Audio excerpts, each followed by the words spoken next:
वरळीमधली शिवसेना ही एका व्यक्तीची नाही तर ती शिवसेनेची मी आधीपासून सांगतो ती सामुदायिक ताकद आहे. लक्षात ठेवा, वरळीतले नागरिक हे नेहमी शिवसेने बागदी बाळासाहेबांच्या काळापासून शिवसेनेच्या स्थापनेपासून वरळी ही शिवसेनेच्या मागे जनता उभी आहे. लक्षात ठेवा, कुठल्या व्यक्तीच्या नाही. झालं ते झालं, त्याच्याबद्दल विशेष काही दुःख करण्याची गरज नाही. स्वार्थ आणि बेईमानीचा किडा घेऊन आल्यांबद्दल जास्त विचार करता कामा नये. हे संजय राऊतांनी ट्विट केलेलं आहे, तुम्ही वाचलं.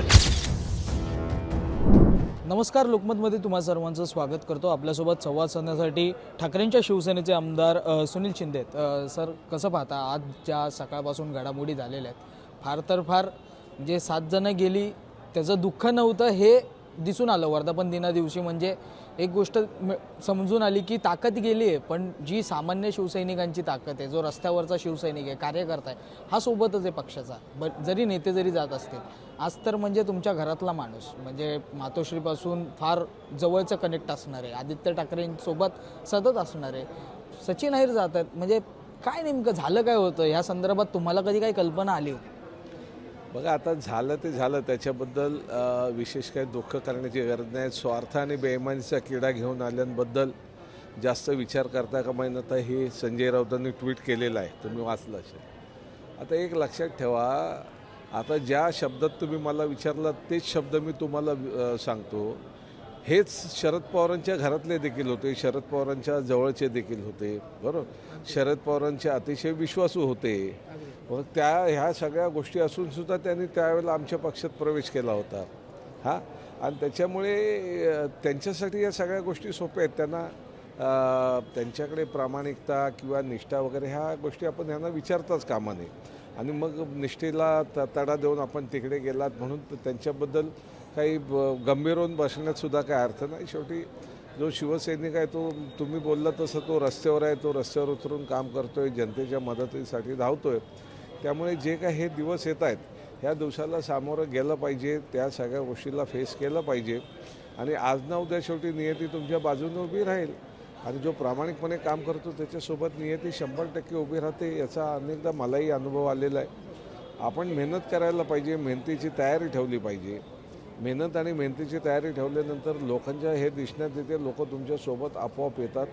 ही वस्तुस्थिती आहे. त्याच्यामुळे ह्या सगळ्या गोष्टींवर आता उगीच चर्चा करून आम्हाला ह्या सगळ्यांमध्ये यांचं फार महत्त्व देखील वाढवायचं नाही आहे. एका ट्विटमध्ये संजय राऊत यांच्या हे सगळ्या गोष्टी स्पष्ट झालेल्या आहेत. पक्षाने आपली बाजू मांडलेली आहे. मी सुद्धा सकाळी या विषयावरती भाष्य केलेलं आहे. अगदी. पण ह्या सगळ्या गोष्टी होत असताना हा कट कुठेतरी पूर्वीपासून रचला जात होता. म्हणजे सहा खासदार गेले तेव्हाच म्हणजे स्वतः सचिन अहिर यांना थांबवण्यासाठी पाठवलेलं, जबाबदारी देण्यात आलेली असं म्हटलं जातं. तेव्हाच हे जाणार होते, परंतु काही कमिटमेंट होत्या, राजकीय कुठेतरी म्हणजे पाठबळ हवं होतं किंवा कुठेतरी एक सेटलमेंट हवी होती, ती झाली आज असं म्हणता येईल. आणि त्याचमुळे सचिन अहिर गेले. बघा, आता ह्या सगळ्या गोष्टी काय एका दिवसाच्या काय एका तासाच्या नसतात. आपण बोलतात त्याच्यामध्ये तथ्य आहे. सगळ्या गोष्टी आधीपासून शिजलेल्या असतील आणि त्याच्याप्रमाणे झालेलं आहे. एका सेकंदाचं किंवा एका मिनिटाचं किंवा एका तासाचं काम नसते.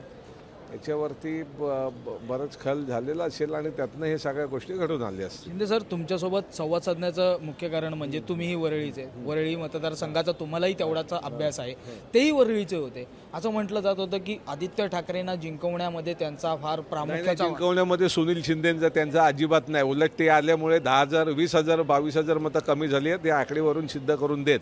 ठीक आहे, आता आमच्या पक्षात होते, ते बोलत होते, आम्ही ऐकत होतो. ह्या सगळ्या गोष्टीला काय अर्थ नाही आहे.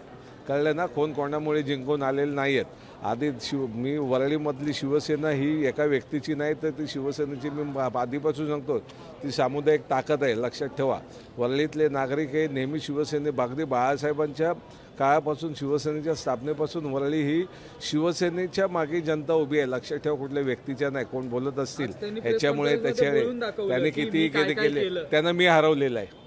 एका शब्दात सांगतो. शेवटचा प्रश्न, डॅमेज कंट्रोलसाठी आता बैठक बोलवणार आहेत, पक्षाची चिंतन मंथन करण्याची वेळ आली. काय चिंतन मंथन नाही, अशा वेळेला कार्यकर्ते हे बघा, वेगवेगळ्या गोष्टी ऐकून कार्यकर्ते कुठेतरी संयम सुटतो कार्यकर्त्यांचा, कुठेतरी संभ्रमित होतात. आणि म्हणून शिवसैनिक म्हणून एकत्र येऊन या सगळ्या गोष्टीवर नेमकी पक्षाच्या नेत्याचं मार्गदर्शन व्हायला पाहिजे, प्रमुख पदाधिकाऱ्यांचं मार्गदर्शन व्हायला पाहिजे. कारण कार्यकर्त्यांमध्ये कुठे संभ्रम निर्माण होता कामा नये, गोंधळ होता कामा नये, त्या उद्देशाने बैठक बोलवली आहे ना. कोणी जाण्याने बैठका बोलवलेल्या नाहीत. नक्कीच. धन्यवाद. आमची संवाद साधल्याबद्दल. आपल्यासोबत आमदार सुनील शिंदे होते. एकंदरीत आपण जर पाहिलं तर वरळी विधानसभेमध्ये स्वतः सचिन अहिर यांचा पराभव करणारे हे आमदार होते आणि असं म्हणजे आज स्वतः सचिन अहिर देखील प्रेस कॉन्फरन्समध्ये म्हटले की आम्ही त्यांच्यासाठी काय काय केलेलं आहे याचंच उत्तर आपल्याला स्वतः सुनील शिंदे यांनी दिलेलं आपल्याला पाहायला मिळतं. त्याच्यामुळे आता हे पाहणं फार महत्त्वाचं असणार आहे. येणाऱ्या काळामध्ये नेमकं ठाकरेंचा डॅमेज कंट्रोल करण्यासाठी नेमका काय सल्ला असेल, काय कानमंत्र दिला जाईल. आता बैठक बोलवण्यात आली आहे, त्या बैठकीमध्ये नेमकं काय घडतंय हे पाहणं देखील तितकंच महत्त्वाचं असेल. मुंबईहून मी आदित्य जाधव, कॅमेरामॅन आदित्य कासारेसह तुम्ही पाहतात लोकमत.